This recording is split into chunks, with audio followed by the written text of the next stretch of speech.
Amrita, lovely to see you this morning, and thank you for joining us for our little chats, big stories, no pressure, we always say. But to start us off, NORI HR, tell me, it's probably quite obvious, I would think, what you guys do, but enlighten us. A lot of people say that it's obvious. I don't think it really is unless you really need us. So we are an outsourced HR service, and we work with individuals who have one employee up to businesses who have several thousand employees, and we either support the decision makers in the business or we support a HR function in the business doing whatever they really want us to do. So we deal with employment law cases, we deal with HR issues, we deliver training. So there's a whole host of what we do, but ultimately we kind of say, if you need us, we're here, and if we can't do it, we always know somebody who can.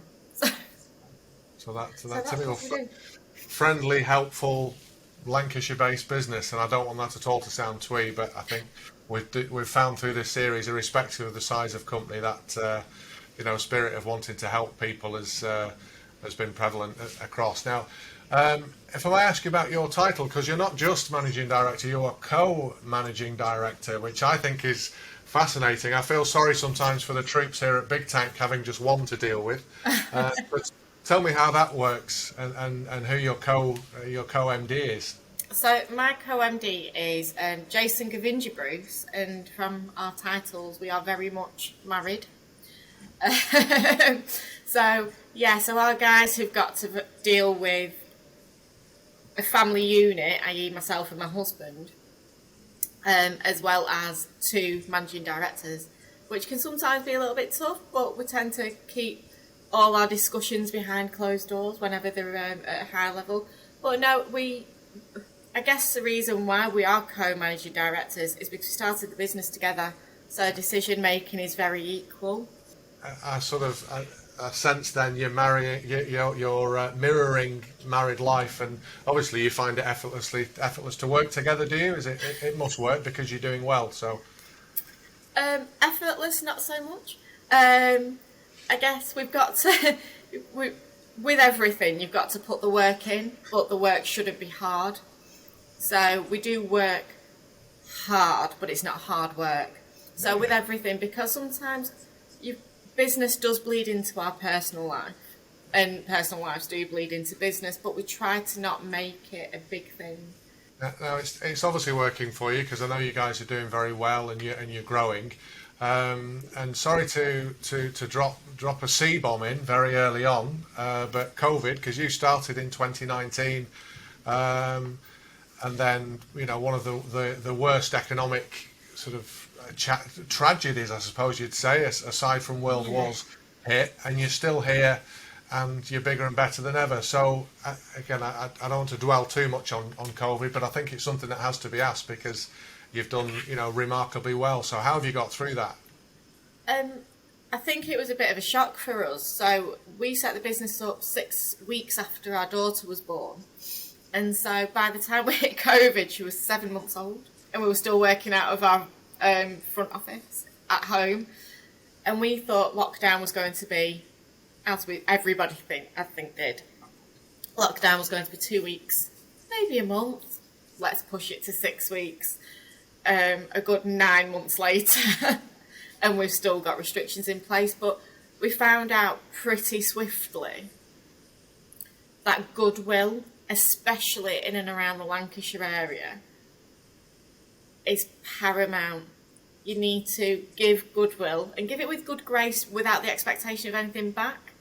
Yeah. And that's exactly what we did. So throughout COVID, we gave free advice to any business, and we also put people on deferred payment plans. So until their last employee came off furlough, we didn't start to take a payment from them.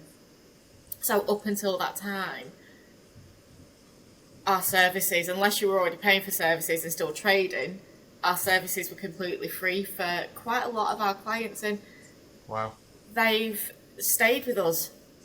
I suppose doing what feels like the right thing. It's been good for business, and in a way because I think, and we certainly found this with the sort of interview side of our work, that COVID really help focus businesses' minds on their people, and as almost the products are a given, but let's really look at what our people are going through and what our people need. Did that in some way help you guys in the field that you're in? Yeah, so it's so just before lockdown took place, we'd taken on a second BDM, and then we thought, how do we do this? The work is there. How do we do this? And it really helped us to focus in on what our values are, who we are as people, what our values are, and knowing that we wanted to take people on who were absolutely value aligned with us. So we talk about transparency and empathy and having convictions in our actions and the trust element. And all of that was magnified during COVID because we couldn't be anything but that. And so that really helped us focus in on our employees and really what they needed from us. They needed us to be open and honest with them.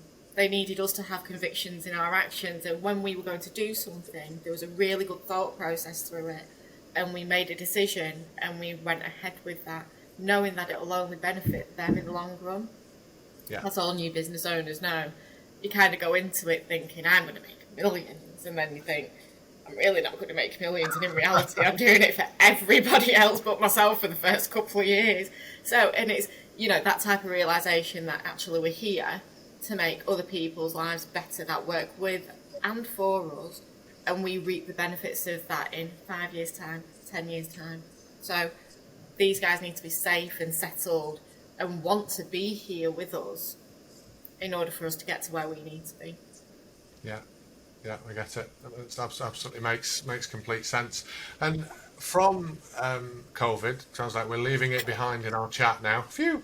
But have you found in the work you do of HR, obviously, which is all around people, that the work you're doing has changed? People's attitudes have changed to, the work they're being asked to do, and some of the challenges that you have they been different, from the pre-COVID time?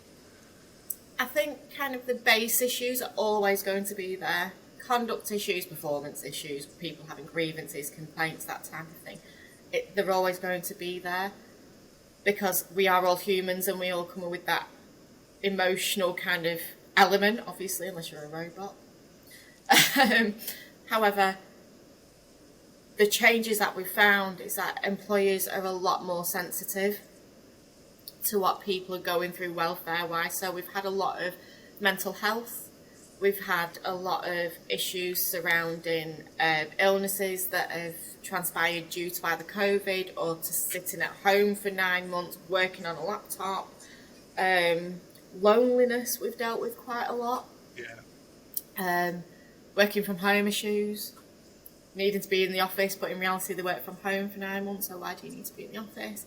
So there's a whole host of different things that have come out of COVID, but what we have absolutely found is that the clients that we work with are sensitive to that, and they're open to having honest and transparent conversations with their employees, rather than what we found pre-COVID is what I say goes, which is a lovely, refreshing change, because you want people in work, and that's what we advocate. You want people in work to make your business profitable.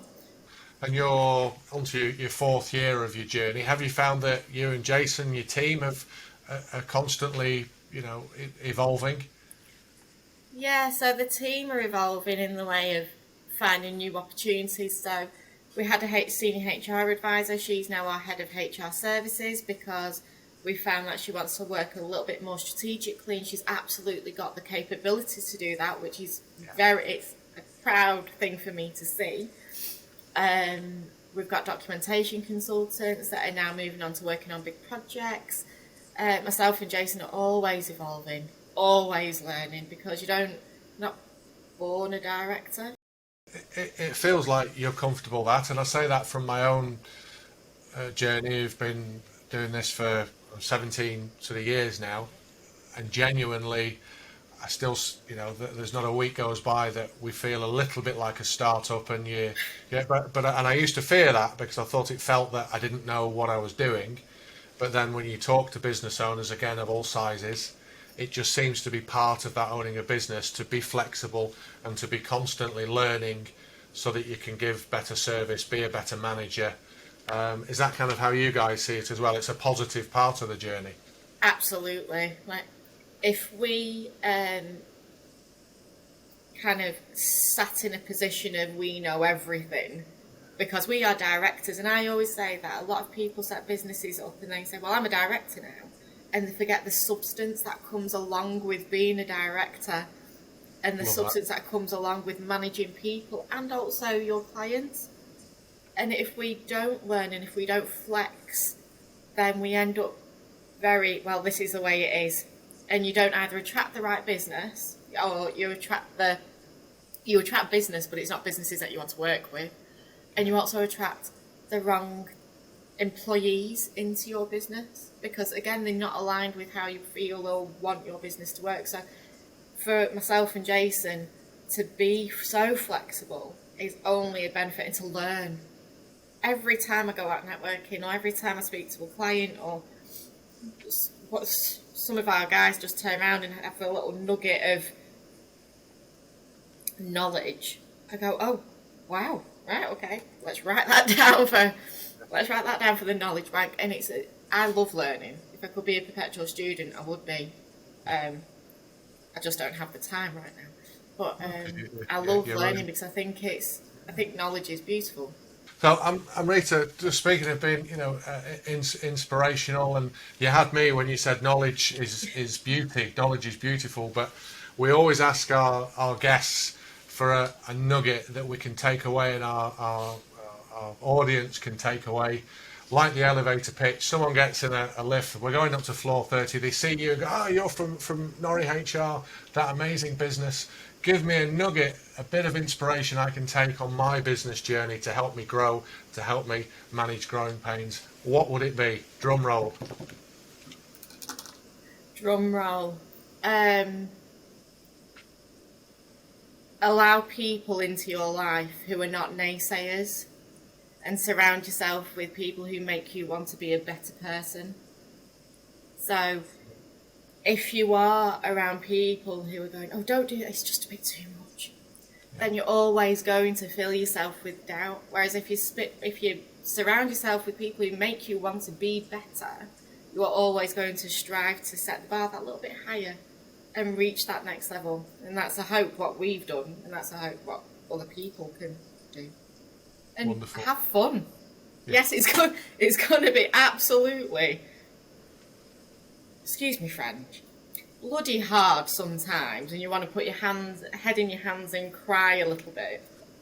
But the peaks soon far outweigh the troughs as you're going along the journey, and it all evens out. And it's working for you guys. Exciting plans for the next 4 years on your journey, I'm sure. So yes, lots of stuff happening. It's one of those things where, am I allowed to say it's a squeaky bum moment? But it's one of those, I've said it. Yeah, we're going through a little bit of change at the moment. So there's a lot of exciting times in the next few months to happen. More staff coming on board, some services that we're rolling out in the next kind of couple of years. Lots of amazing people that we're working with. So yes, it's going to be, I'm going to be shattered. Yeah, I'm going to have Tesco bags underneath my eyes for I think the next 2 years. But it's exciting, and I'm very, very proud of what we've managed to do in nearly 4 years, and I'm very proud of the people that we've got. Wonderful. I'm sure you should be. Hey, thank you again so much for joining us this morning, Amrita. And knowledge is beauty. I'm taking that one. I'll let you have it. But thank you. It's been an absolute privilege. Thank you. Lovely. You take care. Thank you very much. Thank you.